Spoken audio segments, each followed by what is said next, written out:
मतलब जरूर सेवा भाव से आई हैं जी। इतनी बुजुर्ग महिला डॉक्टर हैं 80 इयर्स की डॉक्टर मोदी 80 वर्ष से अधिक उनका उम्र है।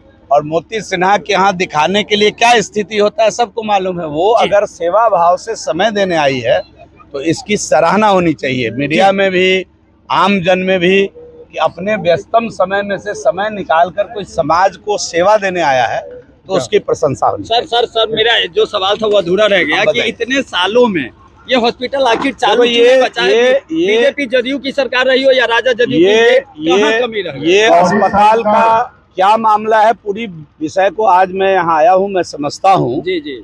और कभी भी इस प्रकार का काम जब किया जाता है तो राज्यपाल के नाम जमीन रजिस्ट्री की जाती है और उसका क्लॉज होता है कि 3 साल में जिस पर्पस के लिए जमीन दी गई है उसकी प्रतिपूर्ति उस कार्य को उस पर करना है गवर्नमेंट को। अगर ऐसा नहीं होता है तो जमीन वाले उसका क्लेम कर सकते हैं।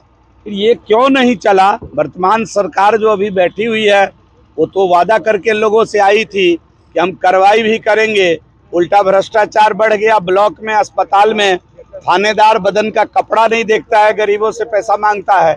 तो जो कार्रवाई का वादा करके आए थे, जो सुनवाई का वादा करके आए थे, वो केवल कमाई में लगे हुए हैं इस सरकार में।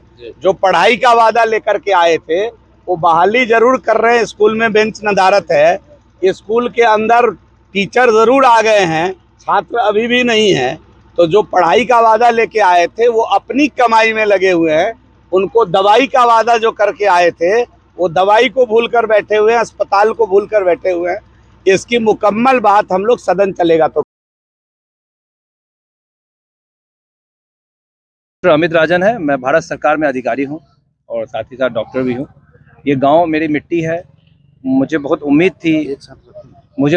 थी इस गांव में, इस अस्पताल से, कि ये अस्पताल चालू होगा। मेरे बड़े पिताजी कृष्णदेव चौधरी जी की आंखों में 83 वर्ष की उम्र है उनकी आंखों में एक आशा है, एक ललक है कि काश इस अस्पताल को मैं चालू होता हुआ देख सकूं और उसके बाद ही मैं स्वर्ग के लिए जा सकूं। लेकिन उनकी आशा धीरे धीरे मैं देख रहा हूँ बहुत कम होते जा रही है, उम्र भी बढ़ते जा रही है। और इस अस्पताल के लिए उन्होंने बहुत चिट्ठी लिखा, इसमें 1 एकड़ की ज़मीन भारत सरकार को दान किया उन्होंने।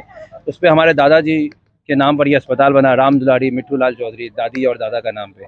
हमें भी उम्मीद थी, सब गांव वालों को उम्मीद थी कि इस अस्पताल के चालू होने से इस गांव के लिए कुछ होगा। इसी उम्मीद के साथ इसको दान किया गया था भारत सरकार को। लेकिन कहीं ना कहीं कुछ कारणवश, मैं नहीं जानता, भारत सरकार या बिहार सरकार या वर्तमान सरकार इसको चलाने में विफल रही। अभी तक 10-12 साल से ये चल रही है चिट्ठी, लेकिन विफल रही।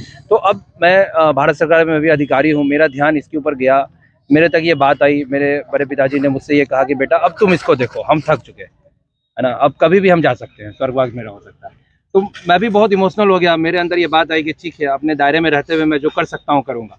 तो इसलिए आज ये निस्वार्थ भाव से चिकित्सा शिविर लगाया गया, एक सरकार को या सब लोगों को एक आशा देने के लिए कि क्यों नहीं किया जा सकता। इतना अच्छा इंफ्रास्ट्रक्चर भारत सरकार ने बनाया है, इसमें कोई दो मत नहीं। तो जब हम लोग इतने डॉक्टर की टीम अलग अलग जगह से लेके आ सकते हैं, पटना से, दिल्ली से, तो सरकार भी कर सकती है। लेकिन मैं ये कहता हूँ कि अब सरकार विफल है अभी तक। तो मैं ये सरकार से मांग करता हूँ। पहले ये बिल्डिंग बना था? मुझे लगता है ये कम से कम इसको 6 से 7 साल हो गए। कितनी जमीन दी गई थी इसके? 1 एकड़ जमीन। 1 एकड़ जमीन जी। तो मेरा ये कहना है कि अगर सरकार इसको चलाने में विफल है तो ये ज़मीन हम लोगों को वापस कर दिया जाए। और मैं खुद डॉक्टर, मेरा पूरा परिवार डॉक्टर है। मेरा भवानी डायग्नोस्टिक सेंटर, ओम भवानी पैथोलॉजी यहाँ पे चल रहा है चूरन छपरा में, जो कि मेरे ब्रदर, मेरे भ्राताश्री डॉक्टर अमृत राजन, डॉक्टर DN चौधरी पिछले 40-50 सालों से चला रहे हैं सेंटर को। MRI CT स्कैन बिहार का नंबर 1 सेंटर है भवानी डायग्नोस्टिक, ओम भवानी पैथोलॉजी। क्यों नहीं उस सेंटर को जब वो चला रहे हैं तो इस अस्पताल को भी चला सकते हैं। इस अस्पताल को हम लोग न्यूनतम दर में गाँव के लिए एक CGHS रेट में, ECHS रेट में, जो हो सकता है आयुष्मान भारत के तहत एकदम न्यूनतम रेट में चालू कर सकते हैं। और निःशुल्क कैंप इस तरह से लगाया जा सकता है, क्यों नहीं लगाया जा सकता है? तो मेरा ये मांग है सरकार से कि अगर ये सरकार नहीं चला सकती इस अस्पताल को, भारत सरकार, बिहार सरकार, तो कम से कम इस सरकार को, भूमिदाता को वापस कर दिया जाए, इस ज़मीन को वापस कर दिया जाए। इस ज़मीन पे हम लोग इस अस्पताल को चलाएंगे और कोशिश करेंगे कि यहाँ पे आयुर्वेदिक मेडिकल कॉलेज खोल सके, जिससे गाँव के बच्चों को पढ़ाई करने में काफ़ी सुविधा हो। BA MS के डॉक्टर बनेंगे वो लोग, कल के इसी गांव का इलाज करेंगे। तो ये मेरी कामना है, ये मेरी इच्छा है। इस समय आप लोगों का सहयोग चाहिए एक अच्छा काम करने की। मंत्री जीवेश मिश्रा जी आए थे, उन्होंने क्या आश्वासन दिया? पूर्व मंत्री जीवेश मिश्रा जी ने बहुत अच्छी बात कही। उन्होंने कहा कि मैं इसको, हालांकि उनका विभाग ये नहीं है, लेकिन फिर भी उन्होंने कहा कि मैं इसको जरूर इसमें प्रयास करूंगा। अभी तो मैं सरकार में नहीं हूं, लेकिन सरकार में रहूं या ना रहूं, मैं आपकी बात को सही जगह तक पहुंचाऊंगा। उन्होंने पूरी मदद करने की आश्वासन हमें दिया। क्या परिचय हुआ आपका? मेरा नाम डॉक्टर अमित राजन है। मैं मुजफ्फरपुर इसी गाँव का रहने वाला हूँ। भारत सरकार में अभी अधिकारी हूँ। आपके माध्यम से कब जमीन दान में दिया गया था? 13 में रजिस्ट्री किए थे, 2013 जनवरी में। कितना जमीन था टोटल? 1 एकड़। तो सरकार को जब आप जमीन दिए हॉस्पिटल बनाने के लिए, अभी तक वो नहीं बनवा पाए हैं, चाहे चालू नहीं करवा पाए। हॉस्पिटल तो बन गया जी, 15 में तैयार हो गया, हाँ। लेकिन चालू नहीं हुआ। 13 में दिए, 15 में तैयार हो गया 2 साल में, और 10 साल तक इलाज नहीं हो रहा, इलाज नहीं, मतलब कुल भी नहीं, एक स्टाफ भर्ती नहीं हुआ, उद्घाटन तक नहीं हुआ। उद्घाटन नहीं हुआ। क्या कहना चाहिएगा इसे सरकार? है?